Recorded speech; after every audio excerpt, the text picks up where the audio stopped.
کہ regularly press briefings منعقد کرنے کا جو فیصلہ کیا گیا ہے، لگتا ہے کہ یہ آپ نے ذمہ داری اٹھا لی ہے کہ جو فوج پہ تنقید ہو رہی ہے اس کا جواب خود ہی دیا جائے گا۔ میرا سوال یہ ہے کہ پروپیگنڈے کی آپ نے بات کی، تو ابھی جو ریسنٹ سر واقعہ ہوا ہے بنوں میں، اس حوالے سے بھی ہمیں میڈیا میں، سوشل میڈیا پر اور پھر سیاسی جماعتوں کی جانب سے بھی بہت تنقید دیکھنے میں آ رہی ہے، شور ہو رہا ہے اس واقعے کے حوالے سے، وہ جو امن مارچ تھا وہاں پر، اور اس پر بھی فوج کو ہی مورد الزام جو ہے وہ ٹھہرانے کی کوشش کی جا رہی ہے، اور یہ کہا جا رہا ہے کہ جی فوج کی جانب سے فائرنگ ہوئی جس سے ہلاکت بھی ہوئی اور لوگ زخمی بھی ہوئے۔ آپ ہمیں اس حوالے سے ذرا کوئی بتائیے گا کہ حقیقی صورتحال کیا ہے؟ کیا یہ واقعی فوج کی جانب سے فائرنگ کی وجہ سے یہ صورتحال ہوئی، یا یہ کہا جا رہا ہے کہ جی جو وہ مجمع تھا اس میں بھی کچھ مسلح لوگ موجود تھے، تو ان کی طرف سے کوئی یہ واقعہ پیش آیا، یا واقعی اس کی حقیقی صورتحال کیا ہے؟ ٹھیک، اس پہ اپنا طارق وہ جو اس کی آئی تھنک وہ جو کلپس ہے کوئی اس کے جو بنو کے، وہ تھوڑے ارینج کریں، منگوائیں، تاکہ وہ میں دکھا سکوں کہ واٹ ایکچولی ہیپنڈ۔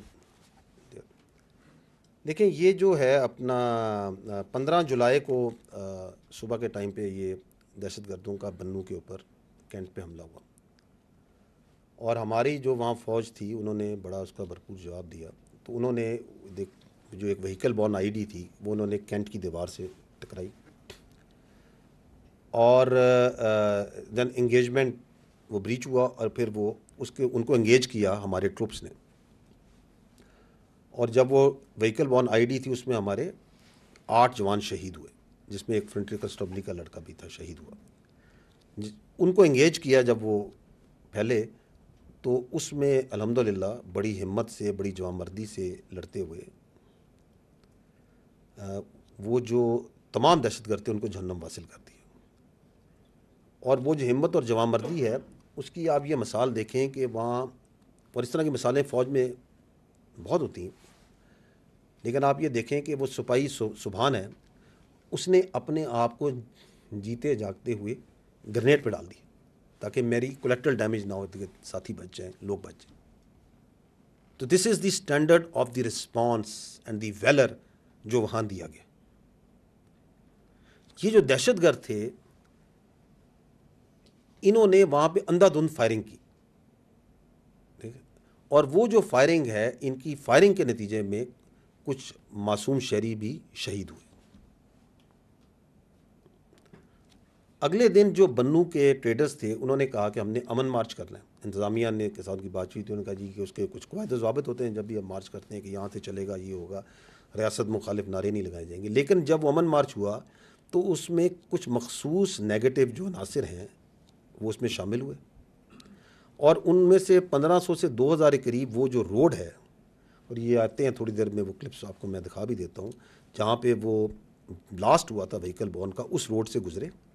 انہوں نے وہاں پہ ریاست کے خلاف، فوج کے خلاف نعرے بازی کی، پتھراؤ کیا۔ اس میں کچھ مسلح لوگ پہلے سے شامل تھے، دے فائرڈ، جس سے لوگ زخمی ہوئے۔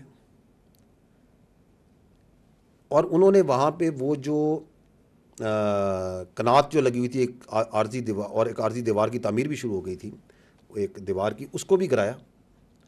اور وہاں پہ جو سپلائی ڈیپو ہے، جو سرکاری گودام تھا راشن کا، اس کو لوٹا بھی، اس کے اندر بھی لوگوں نے گھس کے لوٹے۔ ٹھیک، اگر یہ جس طرح کہا جا رہا ہے کہ یہ 79 لوگوں میں فائرنگ کی جاتی، تو کیا وہ اتنی تسلی سے وہاں آٹے، گھی، بوریاں چوری کر رہے ہوتے؟ اور اس واقعے سے، اس جگہ سے 1 کلومیٹر دور تقریباً لگ بھگ جو مرکزی مقام تھا، وہاں پہ بھی کچھ مسلح لوگوں نے جو کراؤڈ موجود تھے وہاں بھی فائرنگ کی، اور وہاں بھی جانی نقصان ہوا۔ تو this is how it happened. جو فوج نے رسپانس دیا وہ بالکل ایز پر ایس او پی، ایز پر آرڈرز تھا۔ دیکھیں 9 مئی کے بعد، جب 9 مئی کا واقعہ ہوا تو مخصوص ایک سیاسی گروہ نے، ایک انتشاری ٹولے نے یہ بات چیت کرنی شروع کر دی، ایک پروپیگنڈا کرنا شروع کر دیا کہ جی فوج نے ان کو روکا کیوں نہیں، ان کو گولی مار دیتے۔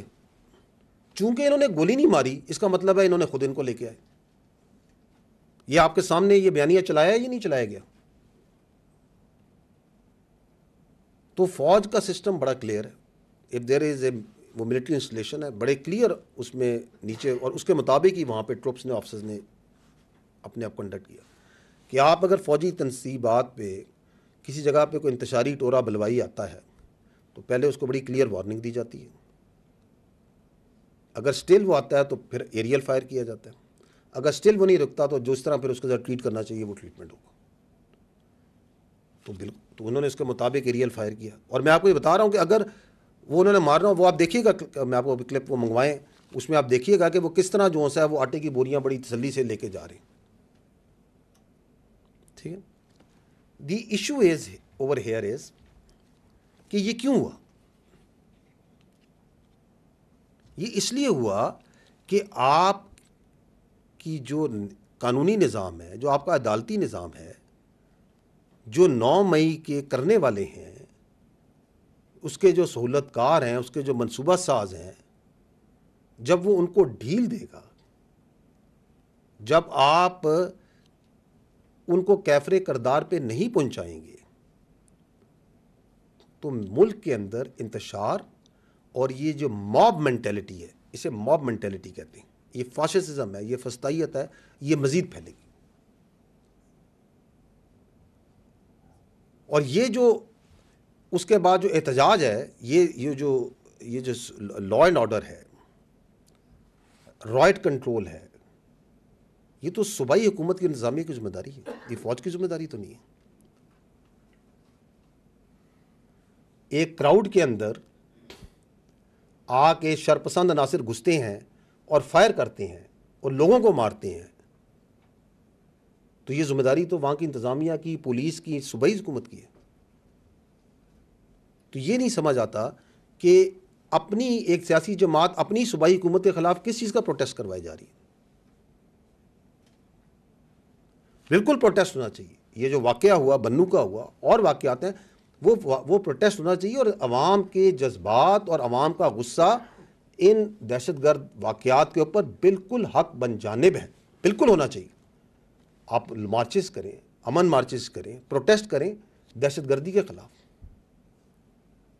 نکالیں مارچز ان 8 شہیدوں خلاف فوج کے اور فرنٹیئر کنسٹیبلری کا جو اس دن شہید ہوئے, ان 3 معصوم شہریوں کے لیے جو شہید ہوئے. ڈیرہ اسماعیل خان میں وہ جو لیڈی ہیلتھ ورکرز, وہ جو بچیاں گھر سے نکلی تھیں, جن کو ان خارجی فتنوں نے, ان خارجیوں نے, دہشت گردوں نے بھون کے رکھ دیا, نکالیں ان کے لیے, مارچ کریں, ان دہشت گردوں کے خلاف مارچ کریں, بالکل کریں. I think you have the clip, یہ آپ دیکھیے گا کہ واٹ ہیپن.